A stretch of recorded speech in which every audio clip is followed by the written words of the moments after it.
This podcast is for voice teachers and coaches to answer the question, how do I grow my teaching business and even break out of that one-on-one lesson model so that I can reach and teach who I want whenever I want?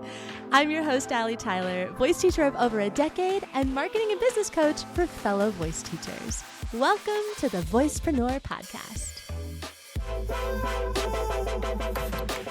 Hello, lovely voice teacher. Welcome back. Welcome back. So excited that you're here.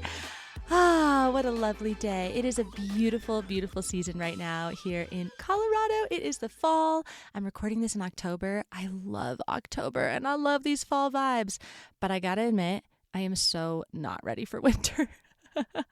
This is like the hardest part about fall, like real fall. You know, I grew up in California, so there's not a real fall in California. We've got rain and we've got sunshine, and that's about it. And everyone freaks out when it rains. And so we like to pretend like it's fall with like our pumpkin spice lattes and our very thin sweaters that actually make no difference at all in terms of keeping you warm. And then I moved out to Colorado 7 years ago, and I was like, oh, this is a fall. I get it. The leaves are actually changing. The weather is actually getting really cold. And I love it. But I also am like, oh shit. Winter is coming. I have like such a love-hate relationship with winter. I love Colorado winters, but I hate Colorado winters. It's a funny thing. Very different every single year. I guess that's how it is everywhere in the world. But, you know, here we are. I am embracing this season. I hope that you are as well. I know it's also a time where we're all kind of getting back into our groove. And I love that. I love being in my routine. I love having like, you know, my Tuesday Pilates class and my Friday therapy and my, you know, all the different things that are just lining up beautifully and just this lovely routine. I love routine secretly. I really do. Anywho, I'm going on a little tangent here, but we are actually talking about something that is so juicy and so relevant for all of us. All of us. Every single one of us who is running a business has probably felt nervous that their offer was not going to sell. It is totally normal. And here's the thing. You know, there's like good nerves and then there's like kind of, I don't know. You know how fear, it will be like a good and a bad thing. Like we're always like pushing against fear, like, fear, we got to like conquer our fears and be fearless and blah, blah, blah. But really, ultimately, fear is protecting us. And there are actually some really important things that we need to be protected by, right? So fear does have a good thing and it does protect us in some ways. And it can also be such a great trigger or a cue for us to understand what is really going on. So when it comes to business, fear and having anxiety about anything, selling, your offer not selling, like there's so many things to be anxious about in business. We can always look at that fear in one of two directions. We can always be like, yep, I see you, fear. That's you again. You're normal. You are part of the ride here. You're just going to go sit in the back seat, and that's fine. But we can also look at our fear and be like, maybe you're actually trying to signal something to me. And maybe there is a reason for this fear, for this anxiety, right? And so when I'm doing this in my own life, in my own business, I am constantly discerning these two things for myself. And let me tell you, it is a dance. So I totally understand if you are like, man, this is freaking hard to distinguish whether or not I am my own problem or if there's actually something that I can do that will make this a little bit easier in my life. So this episode is actually going to be more of the latter. This is going to be a little bit more on the strategic side and less on the mindset side. The mindset side would say, this is your fear. Let's kind of look at this narration. Let's rewrite it and let's find, you know, a better thought that's going to support you. But for this episode, I actually want to dig deep into the logistical reasons, like the actual reasons that you are nervous that your offer won't sell. Because here's the thing, my friend, I am telling you, as somebody who has made so many courses, I think I've made 13 programs at this point, and I have been teaching voice lessons and taking clients and doing group workshops and doing all of the things. I am selling all the time. I can tell you that there is a difference between a fuck yeah, I am so excited about this offer and I'm not actually that nervous to put it out, and oh my God, I'm freaking out. I don't know if I can put this out there. I'm not sure if it's actually going to sell. Like, there really is a big difference. I have felt both. And there's actually a route where you can really feel super confident about your offer, right? Like, you can put it out there and you can be like, I know that it may not sell right away, and that is okay. I am so obsessed with this offer. I know it's going to help people, and I am so committed to it that I don't freaking care. Like, that is possible, but it takes time to get there because confidence is something that is built with action. It really is. It's kind of like one of those things that you start gaining as you start taking more and more action. So this is what I want to talk about today. What type of action to be taking to help you build more confidence in your offer so that you don't feel like you're going to have an anxiety attack every time you put something out there. So here's what we need to have. We need to have confidence in two things: your branding and your audience and your community. If you have not listened to episode 68, I just put it out not too long ago about the difference between your branding and your following. You got to go and listen to that because it is so freaking important to really feel good about your brand. So here's what I mean. Let me give you a real life example. So this was a voicepreneur who came with this particular situation, and I thought it was so perfect to talk about on the podcast because I think it's very relevant for a lot of us voice teachers. So this voice teacher created an audition PDF guidebook. So it's a guidebook that helps students with their auditions, right? And that's such a great resource. I love this resource, and it looks so freaking beautiful. I've seen it and I'm like, oh my gosh, this is going to be awesome. But naturally, she had some fears around selling it. She was like, I'm making this thing and I'm putting all this work into it, but I don't know if it's actually going to sell. And, I should I even do this? And all the natural fears that we have, right? So here's the thing. This is what we really kind of broke down together. Definitely make the product, right? Make the thing, because now you have something to sell. And that is huge. Having something to sell is half the reason why we make the things that we sell, right? Don't forget that. It doesn't have to be that you need to, have this like grand slam and sell all the things and make all the money. Like, that's wonderful too. But ultimately, it's just that you want to have something to sell in the first place, right? So that's number one, is definitely make the thing. But we also have to recognize that this particular thing, an audition PDF guidebook, is a tricky little thing because, number one, auditioning is a very seasonal thing, right?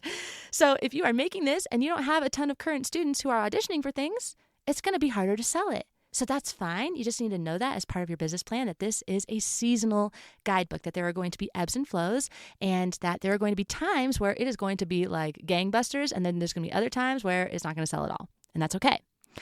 And the other thing is that she, in particular, didn't actually have a lot of students that were auditioning for things at the time. So that's wonderful too. Again, no shame, just kind of recognizing that, well, I'm making this thing and I don't actually have a lot of people in my world that can beta test this thing or can try it out or can give me a testimonial, right? So just know that. It's something to be aware of. The other thing that's very important, and this is something I really want to focus on in this episode, is that she had not quite set herself up as an audition expert, so to speak, based off of her branding on social media and her website and her online presence in general. You gotta be sure that your content aligns with your offer. And this is so relieving, I feel, because once you know this, you're like, oh, I'm just gonna post about this more. Okay, got it. I understand. It's a long game. It accumulates over time. The value accumulates over time. But if you are putting all of your effort into making this offer, that you're not actually spending any time posting about the offer or positioning yourself as somebody to go to when it comes to the results of your offer, then you're probably not going to have a great time selling it because your audience is going to be very surprised, right? And then that's the other thing, is that you want to know the pulse of your audience. Now, you don't have to have a big audience. We've talked about this. The number of your following does not matter. It is all about conversion rates. It's all about the engagement. It's all about the general energy that you are feeling from your community. And this can be an email. This can be on Instagram. This can be in person, right? Everyone's community is a little bit different, but you got to know your community. And more importantly, you got to spend time building a community. This is the dance, my friend. It is the hardest part. I totally understand. I am doing it with you. I get it. It is so hard to be posting on social media, to be positioning yourself as an expert, to be building a community at the same time. Oh, and then behind the scenes, you're voice teaching and you're trying to build a program or a course or a warm-up track series. Like, OMG, it's a lot. It is a lot. And that's why it's so important to stay organized and to manage our time. So I am not saying any of these things to freak you out. These are all amazing focus points for us to know when it comes to creating offers. Asking ourselves, how much have I positioned myself as a quote unquote expert? And I just say that very lightly, but as somebody as the go-to person for that particular topic, how much have I put emphasis on this in my branding, in my social media, in my website? How much am I putting and dedicating time into building a community or just engaging with my community? You don't have to build a community, but essentially just engaging with them and chatting with them and creating a space with them, right? And then, of course, looking at the actual offer itself. Is there a limited time frame like that audition guidebook? And then what about your actual students? Are there people that you can actually give this offer to right now who can test it out for you, who can give you testimonials, who can give you feedback? So these are really important points to be thinking about every time you make an offer to sell. It is so great that you have an offer to sell. Like, this is awesome because now you can focus all of your branding on that. And now you can focus on building your audience around that. So this is not a shameful thing. This is an awesome, awesome, awesome thing. So let me leave you with some very specific action steps that you can take if you are working on your offer behind the scenes and you know you want to sell in the future, but you're kind of freaked out by the whole idea. Or you actually have an offer to sell and you need to figure out how to sell it without completely freaking yourself out. So here are things that you can do. Number one, start teasing and talking about it right now. Seriously, don't wait. Don't wait for it to be perfect or finished. Post things like behind the scenes of you working on it or sneak peeks of what's inside or some further articulation of what they're going to experience from the offer. So, for example, I've been doing this on the Voicepreneur's Instagram, my Instagram on the Voicepreneur, inside of stories. So if you've been following my stories, then you've been seeing over the last couple of months that we have been working really hard on remodeling the Voicepreneur program. Oh my God, it looks so freaking good. It looks so good. So all month long, I have been sharing about this very publicly and saying things like, you're going to learn how to blank. And oh my God, holy guacamole, this is going to change your life. And here's a sneak peek at what's inside this training. And you're going to walk away knowing how to do X, Y, and Z in this training. And just showing them a little behind the scenes look at what it is that I'm working on, right? Huge, huge, and so easy to do. Like, seriously, it is so easy to do. Don't overthink it. Start teasing and talking about it now. Okay, here's the second thing to do. Match your teasing and your overall energy with the actual type of offer that you are selling. So, for example, if you are selling a low-ticket offer, like an audition guidebook PDF, right? Something that's probably not going to be super expensive, that's maybe easy to make, maybe easy to download and get. You don't have to tease this as much as if you were selling a 6-month group coaching program, right? Or even one-on-one lessons if you have some crazy big, like kind of higher commitment or higher ticket offer right there. So essentially, the higher ticket, the bigger value, the bigger offer, the more you are going to be teasing it. And that makes sense, right? But just something to be aware of when you are thinking about this. Here is the third thing. Be aware of the timing of your offer. If it's a timely thing, like this audition guidebook, don't put all of your eggs in one basket and expect that this thing is going to be flying off the shelves every single month. Right? You got to plan accordingly and know that this is seasonal, that some things are seasonal and that some things are going to sell better some months and not so great the other month. And that is okay. Just plan accordingly. Number 4, this one's a really fun one and so easy to do. Pick topics and categories that relate to your offer and post free content consistently around these topics. That's it. So, if my offer, for example, is about how to discover and love your own voice, which it is, I have a course all about that, then if I'm really trying to sell this thing, I would be posting free content all the time around how and why singing is a self-care practice and how to start integrating singing into your everyday life and where to practice and what to sing along with and how to start familiarizing yourself with your own voice and how to stop judging your own voice and ways to enter a flow state when you're singing, right? Like these are all things that relate to my offer, which is how to discover and love your own voice. But it's kind of like prerequisite work is kind of how I think about it. Like, what are the things that my audience needs to know and be aware of right now in order for them to want to buy my offer? Well, I'm going to look at the topics that I teach about inside of my offer, and I'm going to break those down, and I'm going to put it inside my free content. So use that as an example for your own voice teaching business. Look at how you can do that with your content. And the last thing, the most important thing, really just to know, it's not actually a strategy, but I just want you to know this, is that if your offer doesn't sell right away, that is perfectly normal. You are normal. It doesn't mean anything. And I think a lot of us like to create problems where there are not problems in our business. So just go into this knowing that first and foremost, if this is your first time making any type of offer, especially a course or something that is other than voice lessons, that's kind of like a little bit of a stretch goal, it's going to be your worst offer. Your first course is your worst course, and that's perfectly normal and okay. Oh my God, I've talked about it a million times, but when I look at my old courses and my old videos, I am like, wow. Really glad I did that. But like, I really am. I'm really glad I did that because I had to do it in order to learn, in order to be right here. So don't put so much expectation on it. Don't go into this making money, right? Like that's the beautiful side effect of you being in your flow and loving the offer and really selling from a place of genuinely wanting to help people.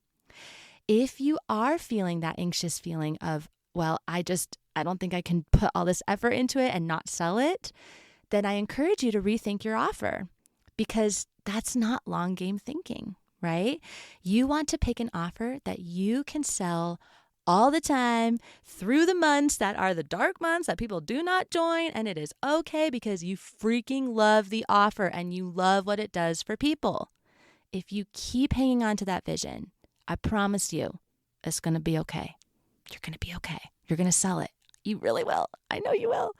Stay committed to the vision and be very practical. Be very practical about this process. Don't let fear come knocking in and being like, oh, you suck at this. You're not a good enough teacher. You don't know what you're doing. Like that's all negative narrator bullshit. That is not real.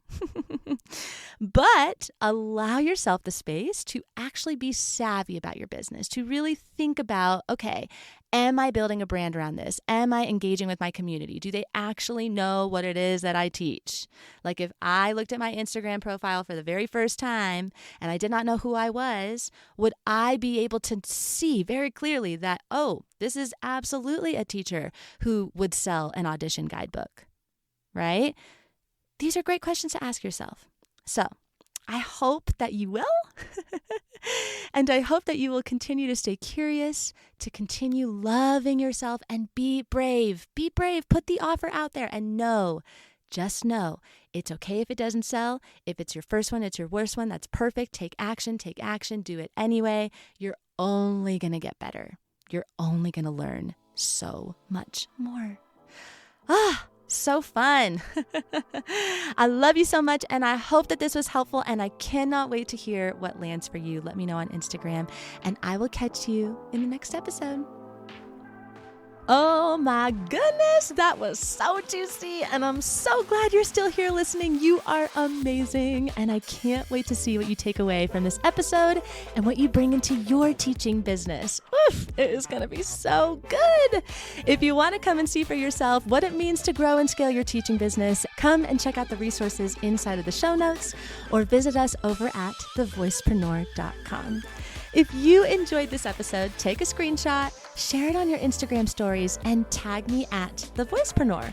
Or if that's not your vibe, that's totally fine. Share it with your 2 best voice teacher friends so that we can continue spreading the good word that you can create a sustainable, spacious, and fun as fudge cake teaching business that makes an enormous impact on your students' lives and your life and your bank account. It's awesome. Thank you so much for being here. I love you so much, and I can't wait to see how your business changes your life. I'll catch you in the next episode.